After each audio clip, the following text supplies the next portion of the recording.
Hi, folks, and welcome back. Great to have you here. As always, you are tuned to the most listened to radio talk show in America. You are tuned to the most talked about radio talk show in America and the most talked about host in America. It's Open Line Friday, a special edition of Open Line Friday where you, the callers, are being invited to call and make it up. Lie about anything, whatever, and try to sell it. See if you can do it too. Live from the Southern Command in sunny South Florida, it's Open Line Friday. That's right, folks. Make it up. Tell us, I don't know, the last time you saw insufferable suffering.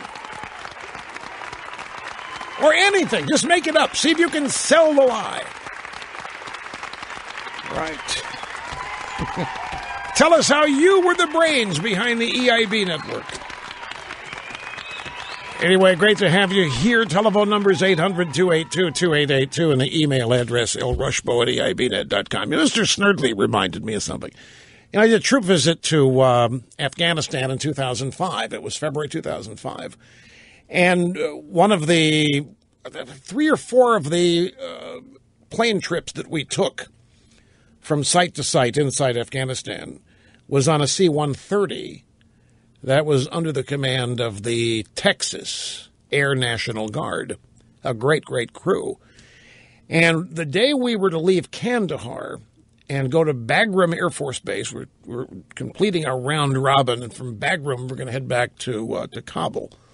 And this is near the end of the week. And I had all kinds of stuff on the plane to pass out at the base in Bagram. EIB, Club Gitmo shirts and stuff.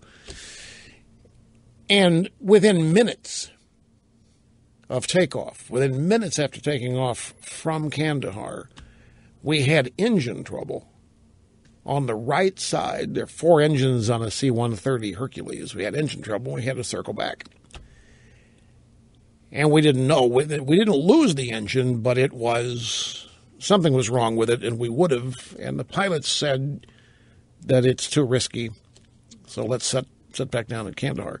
So we had to come up with things to do in Kandahar. Kandahar's right in the middle of warlord country.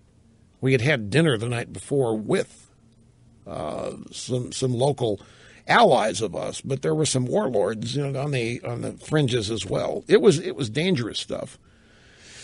Although everywhere we went had ample security, and by the way, we were protected by the